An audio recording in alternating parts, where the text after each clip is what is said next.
La triangulación como método para determinar la autenticidad del Corán, por Said Abdunur Pedraza. La triangulación es un método que ya era empleado en la antigüedad para medir distancias y tamaños de objetos. Tales de Mileto usó la triangulación para medir la altura de las pirámides de Egipto en el siglo VI, antes de la Era Común, utilizando triángulos para medir la longitud de las sombras de las pirámides y la de su propia sombra como referencia. Pero ya en el segundo milenio, antes de la Era Común, este método quedó registrado en un antiguo papiro egipcio. La triangulación fue inicialmente una serie de métodos geométricos para determinar posiciones de puntos, medidas de distancias o áreas de figuras poligonales, en especial las irregulares.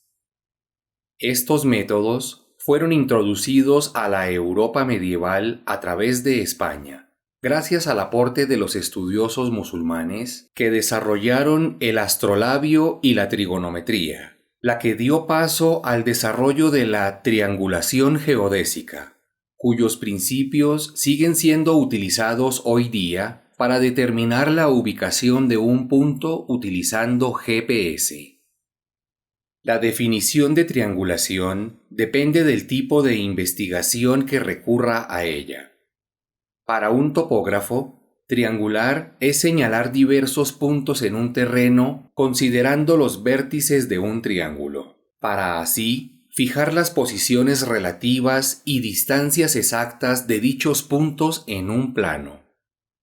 En medicina, la triangulación asegura que los indicios derivados de análisis clínicos apuntan a una misma dirección interpretativa, hacia la cual deben dirigirse los tratamientos. En auditorías empresariales y en el peritaje arquitectónico, la triangulación permite establecer el estado de salud financiera de la empresa auditada o poner precio a un terreno o inmueble. Y en criminología, la triangulación consiste en una serie de técnicas de contraste de testimonios y pruebas que permiten reconstruir los hechos, clarificar las motivaciones detrás de los delitos e imputar responsabilidades. A mediados del siglo XX, se introdujo la triangulación en las ciencias sociales en el mundo occidental. Si bien las técnicas de triangulación han sido utilizadas por los eruditos en las ciencias islámicas desde hace más de 1000 años, para garantizar la autenticidad y validez de los registros históricos de la vida y obra del profeta Muhammad, que la paz y las bendiciones de Dios sean con él, y de la cronología de la revelación del Corán y su contexto. La triangulación en la investigación fue definida por Denzin como la combinación de dos o más teorías, fuentes de datos, métodos de investigación, en el estudio de un fenómeno singular. El uso de cualquier tipo de triangulación permite visualizar un problema desde diferentes ángulos, aumentando la validez y la consistencia de los hallazgos, y disminuyendo la posibilidad de malos entendidos, al producir información redundante que esclarece los significados y verifica la repetibilidad de una observación. Para verificar la autenticidad del Corán, podemos realizar una triangulación de datos, que básicamente consiste en la búsqueda de diferentes fuentes de datos que, si el Corán es auténtico, deben confluir en un todo coherente. No es del ámbito de este documento hacer un estudio completo, sino más bien proporcionar información suficiente para que se entienda cómo la triangulación nos sirve para demostrar que el Corán es auténtico. Para ello tomaremos, de forma resumida, 4 fuentes de datos. Primero, transmisión oral del Corán.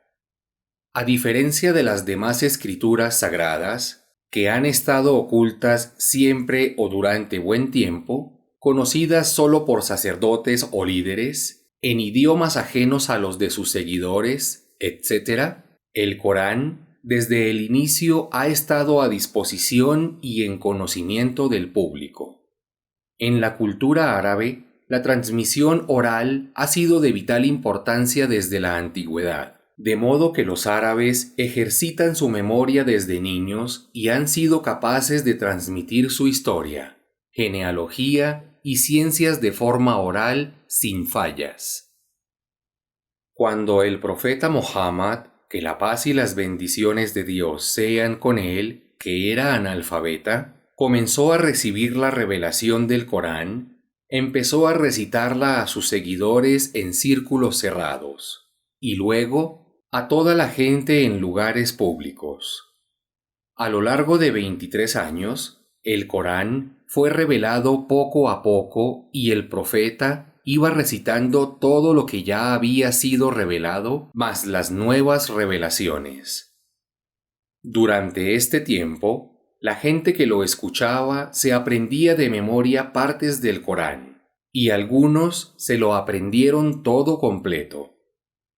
El contenido del Corán nunca fue secreto, y tanto musulmanes como enemigos del Islam escuchaban a diario su recitación cuando los musulmanes la hacían de viva voz durante sus oraciones, y cuando el profeta la transmitía en público.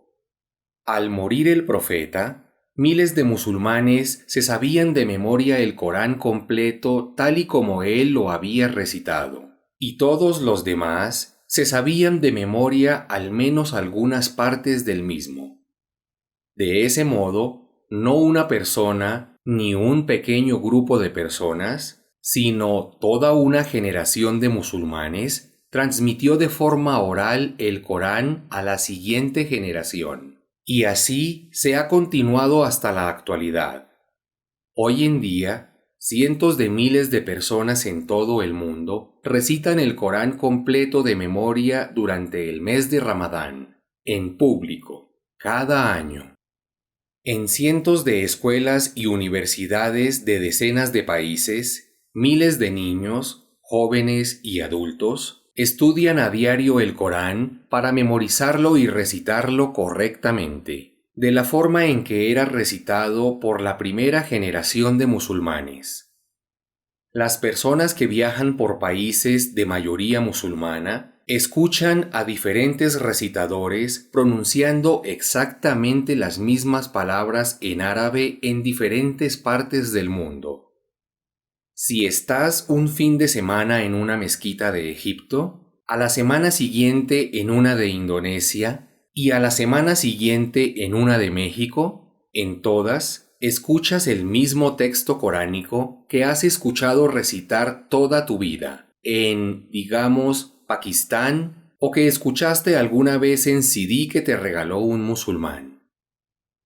El hecho de que muchos recitadores de hoy en día hayan aprendido el Corán de un maestro, que lo aprendió de otro, y así sucesivamente en una cadena ininterrumpida que llega hasta el mismísimo profeta Muhammad, que la paz y las bendiciones de Dios sean con él, y que muchos otros recitadores hayan aprendido el mismo Corán, palabra por palabra exacto, de otros maestros en otras cadenas también ininterrumpidas y que también inician con la recitación que hizo el profeta Muhammad, que la paz y las bendiciones de Dios sean con él. Es en sí mismo una triangulación de datos, en la que diversas fuentes confluyen en un mismo y único mensaje, que confirma que el Corán que se recita hoy en día es idéntico en todo sentido al que fue recitado por el profeta Muhammad, que la paz y las bendiciones de Dios sean con él. Segundo, transmisión escrita del Corán. El profeta Muhammad, que la paz y las bendiciones de Dios sean con él, era iletrado, no sabía leer ni escribir. Por lo tanto, no existe ningún manuscrito de su puño y letra. Sin embargo, Desde que comenzó a recibir la revelación del Corán, el profeta, que la paz y las bendiciones de Dios sean con él, recitó lo que le era revelado y lo que había sido revelado anteriormente, primero en círculos cerrados de sus seguidores, y poco tiempo después en público ante amigos y enemigos.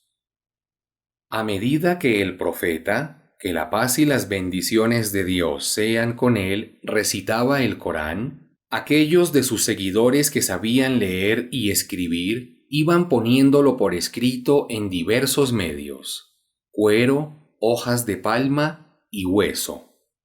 El profeta designó también escribas que pusieran por escrito lo que Dios le estaba revelando a través del ángel Gabriel, la paz sea con él. Uno de esos escribas fue Usmán, que Dios esté complacido con él, un hombre rico y culto, con una bellísima caligrafía, y quien se convertiría en el tercer califa o dirigente de los musulmanes, tras la muerte del profeta. Que la paz y las bendiciones de Dios sean con él. Al morir el profeta Muhammad, que la paz y las bendiciones de Dios sean con él, el Corán estaba ya registrado por escrito en su totalidad, pero no se encontraba en forma de libro, sino que estaba en varios manuscritos con diferentes caligrafías y en una multitud de fragmentos. El primer califa o sucesor del profeta como gobernante de los musulmanes fue Abu Bakr, que Dios esté complacido con él, quien había sido uno de los escribas que puso por escrito el Corán en vida del profeta. Durante su gobierno, muchos musulmanes murieron en batalla, entre ellos una buena cantidad de memorizadores del Corán. Los líderes de los musulmanes temieron que, de continuar esa situación, podría llegar el día en que hubiera demasiado pocos memorizadores que pudieran garantizar la transmisión del Corán de forma íntegra y exacta. Se decidió, en consecuencia, poner el texto coránico en forma de libro, a fin de preservarlo. Zaid ibn Zabid, el principal escriba del profeta, fue designado para llevar a cabo la tarea de recopilar el Corán en forma de libro. Zaid había escrito el Corán bajo la estricta supervisión del profeta y lo había aprendido de memoria, de modo que podría haberlo escrito él mismo en forma de libro. Pero, a fin de garantizar que la versión en libro del Corán fuera absolutamente exacta y auténtica, recurrió a la triangulación de investigadores, en la que se emplean múltiples investigadores que recurren a múltiples observadores. De ese modo, Zaid encabezó un comité de compañeros del profeta que habían escuchado y memorizado en todo o en parte el Corán de labios del propio profeta, que la paz y las bendiciones de Dios sean con él. Los miembros de este comité se dedicaron a buscar y recopilar todos los escritos dispersos que contenían texto coránico, no limitándose únicamente a los que habían sido realizados por los escribas oficiales del profeta.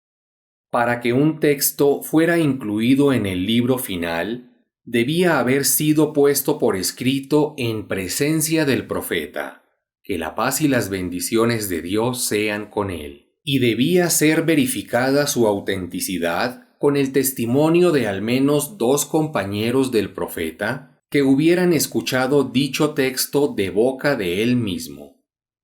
El resultado final fue estudiado y aprobado únicamente por los escribas del profeta, memorizadores del Corán y otros de los Sahaba, compañeros del profeta. El libro aprobado, pues, fue el resultado de un proceso de triangulación que garantizó que nada fue añadido, suprimido ni alterado en la palabra de Dios, revelada al profeta Muhammad, que la paz y las bendiciones de Dios sean con él. Este libro, terminado apenas 2 años después de la muerte del profeta, fue guardado celosamente, de modo que no fuera destruido ni modificado parcial o totalmente en modo alguno. A dicho libro se le conoce como Mushaf, compendio de escritos de la revelación en un solo libro. 12 años después de compilado el Corán en un solo libro, el tercer califa de los musulmanes, Usmán, que Dios esté complacido con él, que también había sido uno de los escribas del profeta y sabía de memoria el Corán entero, encargó al mismo Zaid ibn Zabit que tomara el Mushaf e hiciera varias copias exactas del mismo, a fin de distribuirlas a las diferentes provincias del ya vasto territorio islámico. Nuevamente, Zaid empleó a algunos compañeros que habían escuchado y aprendido el Corán de boca del profeta, para garantizar que las copias fueran todas idénticas y no fuera alterado en una sola letra el texto coránico. El Mushaf original fue nuevamente guardado y las copias oficiales fueron distribuidas, a fin de evitar que textos adulterados fueran presentados a los nuevos musulmanes como si fueran el Corán real. De este modo, se estandarizó una única versión del Corán escrito, que es conocida como el Corán Usmani. Entonces, el Corán fue completamente puesto por escrito durante la vida del profeta Muhammad, que la paz y las bendiciones de Dios sean con él, compilado en forma de libro 2 años después de su muerte, y copiado y distribuido 14 años después de muerto el profeta, que la paz y las bendiciones de Dios sean con él. De esas copias que fueron distribuidas por el territorio islámico, se sabe que existe una, preservada en el Museo de la ciudad de Tashkent, en Uzbekistán, Asia Central, y autenticada por el Memory of the World Program de la UNESCO, en el Museo de Topkani, en Estambul, y en Dar ul Kutub, en Sultania, Egipto. Existen otras copias antiguas del Corán Usmani, que se considera son también parte de ese grupo de primeras copias que ordenó hacer el califa Usmán, y una reproducción de una de esas copias está en la biblioteca de la Universidad de Columbia en Estados Unidos. En el Instituto Koranforschung de la Universidad de Múnich, Alemania, antes de ser destruido por los bombardeos de la Segunda Guerra Mundial, había reunido más de 42.000 copias antiguas completas o parciales del Corán durante una triangulación temporal de más de 50 años, cuya conclusión fue que no había variantes entre las diferentes copias, que databan de diversas épocas de la historia islámica. Esto, sumado al hecho de que el Corán impreso hoy en día con técnicas modernas contiene el mismo texto, letra por letra, que se encuentra en las copias antiguas preservadas en los museos, es prueba suficiente de que el Corán no ha sido adulterado en modo alguno en más de 1400 años. En conclusión, las técnicas de triangulación de investigadores utilizadas para compilar el Corán en un solo libro y luego para copiar el Corán y distribuirlo, la triangulación de datos y la triangulación temporal que han llevado a cabo varios estudiosos en la historia para comparar el texto del Corán publicado en diferentes épocas, y la comparación directa del Corán actual con los manuscritos más antiguos existentes, haciendo triangulación de datos entre dichos manuscritos, son prueba suficiente de que el Corán, tal y como es leído y recitado en árabe por los musulmanes de todo el mundo, es auténtico. Es, palabra por palabra, idéntico al que recitaba el profeta Muhammad, que la paz y las bendiciones de Dios sean con él, en vida. Sin embargo, aún hay más evidencias de ello. Tercero, registro de la vida y obra del profeta Muhammad, que la paz y las bendiciones de Dios sean con él. Como se explicó con respecto a la transmisión oral del Corán, el pueblo árabe ha sido cultor de la memoria desde la antigüedad, y en tiempos del profeta, que la paz y las bendiciones de Dios sean con él, era muy común que la gente se aprendiera rápida y fácilmente una poesía con solo escucharla una vez. Igualmente, existían personas que sabían de memoria la genealogía de sus caballos y de sus camellos. Debido a que los árabes estaban divididos en tribus, y la pertenencia a la tribu era lo más importante para ellos antes de la llegada del Islam. Conservar un registro exacto de la genealogía de cada persona era algo fundamental para sus vidas, y no faltaban expertos en esa área. De modo que, al iniciarse la profecía de Muhammad, que la paz y las bendiciones de Dios sean con él, resultó natural para sus seguidores memorizar sus actos y dichos, llevando un registro de la vida y obra del profeta para poder seguir su ejemplo. Estas memorias también comenzaron a ser puestas por escrito en vida del profeta, y pocos años después de su muerte se completaron grandes compilaciones de dichas memorias, en lo que se conoce como el Hadiz. La Sunna es el ejemplo de vida que nos dio el profeta, que la paz y las bendiciones de Dios sean con él. Y el Hadiz es el registro escrito de la Sunna. Los musulmanes procuramos seguir el ejemplo del profeta, pues él siempre vivió de acuerdo a las normas de Dios y, por lo tanto, imitarlo a él nos garantiza acercarnos a Dios. Muhammad, que la paz y las bendiciones de Dios sean con él, al igual que Noé, Abraham, Moisés, Jesús y todos los demás profetas, la paz sea con todos ellos, nos mostró cuál es el camino recto, la forma de vida correcta que debemos seguir. El camino de los profetas es la verdad, y solo del profeta Muhammad, que la paz y las bendiciones de Dios sean con él, tenemos un registro completo, detallado y minucioso de todo lo que dijo e hizo en vida. El Hadiz fue recogido en diferentes épocas por diferentes eruditos musulmanes y revisado una y otra vez a lo largo del tiempo por otros eruditos que corroboraron su veracidad. De este modo, cada dicho y hecho registrado del profeta, que la paz y las bendiciones de Dios sean con él, ha sido verificado y clasificado de acuerdo a diversos criterios de autenticidad y validez.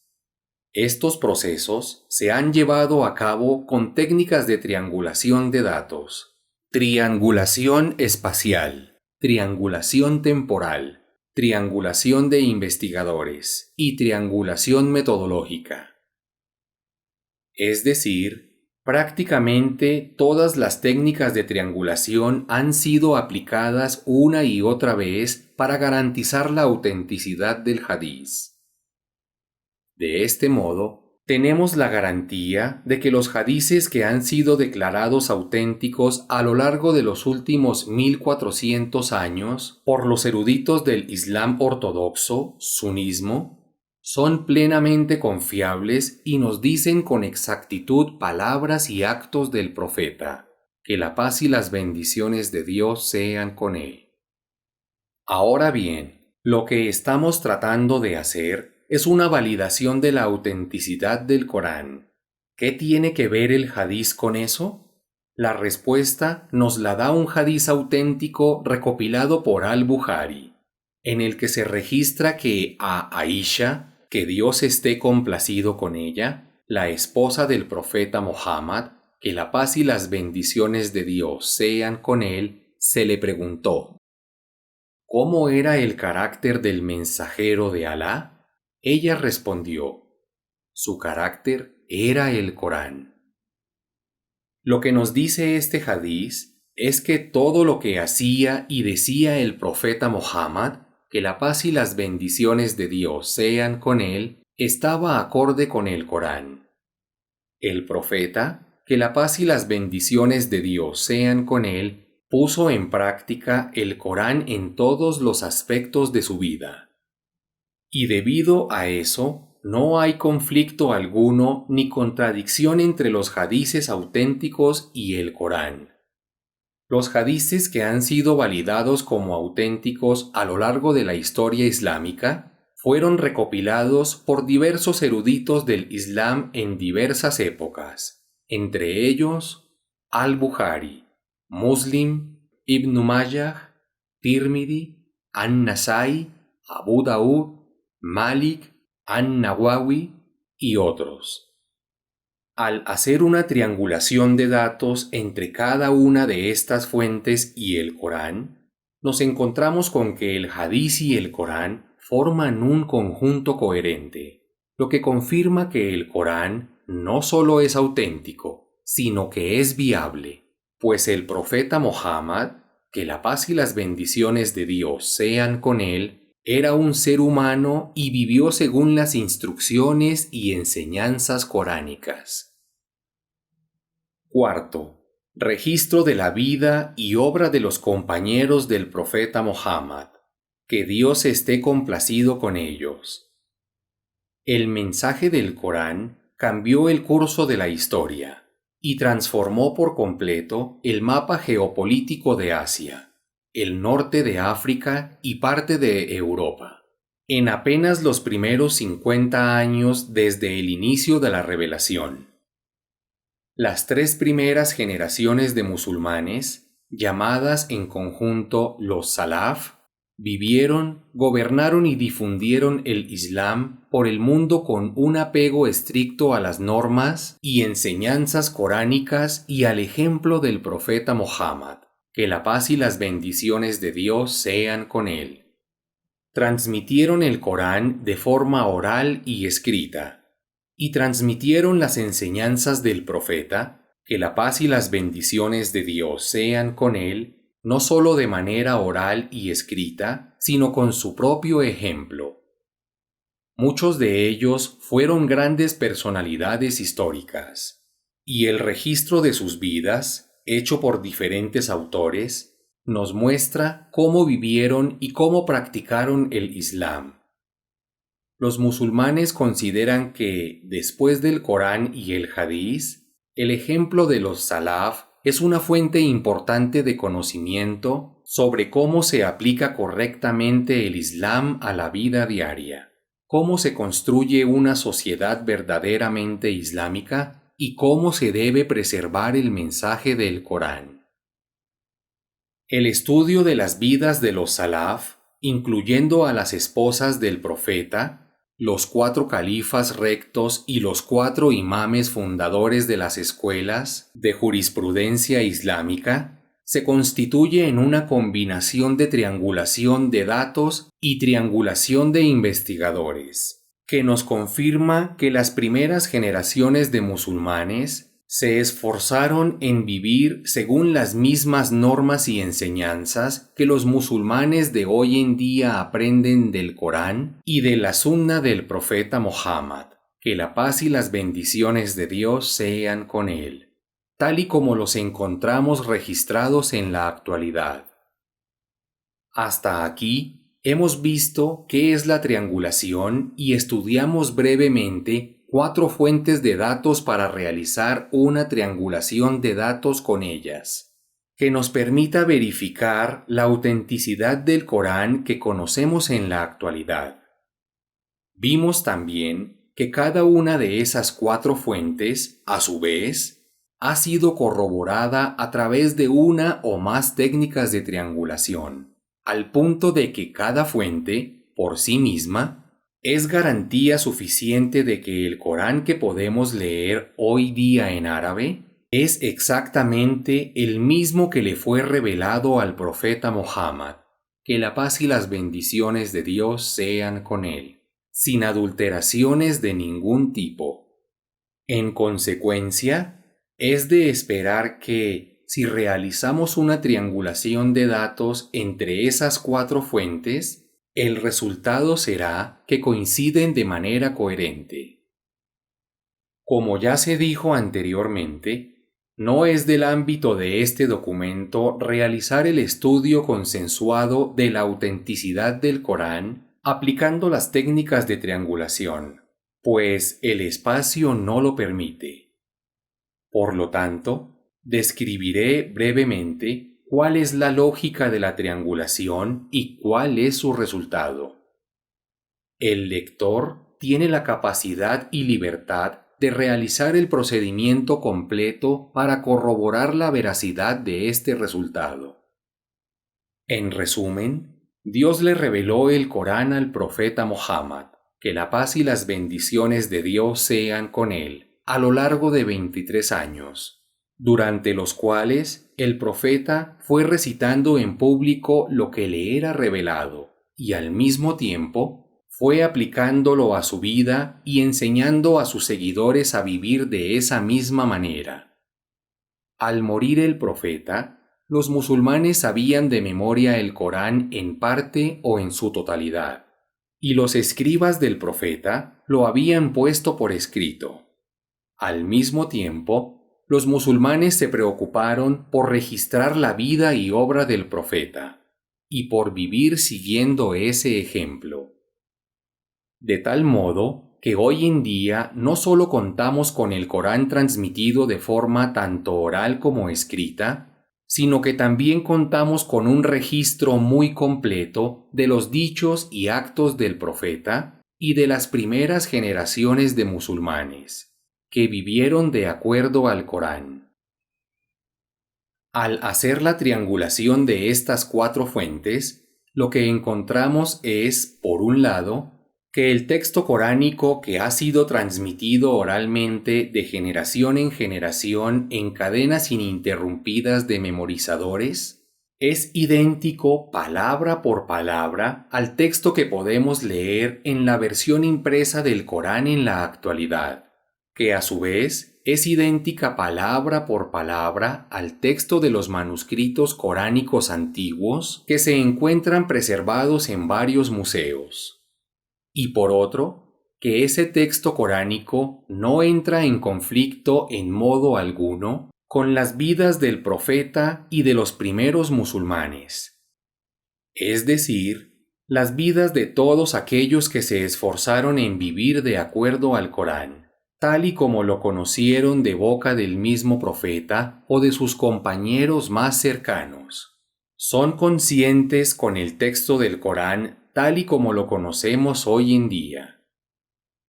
Eso significa que cualquiera que hoy en día procure llevar una vida acorde a los preceptos y enseñanzas del Corán y de la Sunna, tal y como se encuentran registrados en la actualidad, llevará una vida similar a la que, según los registros, llevaron los salaf.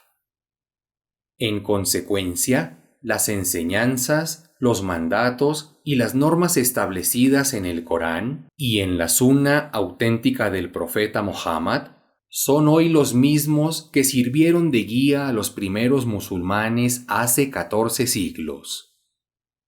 Es evidente que, si alguien hubiera intentado modificar en lo más mínimo el texto coránico, tendría que haberlo cambiado en todas las copias impresas, en las memorias de todos los memorizadores, en todos los registros de la vida del profeta y en los registros de las vidas de los salaf.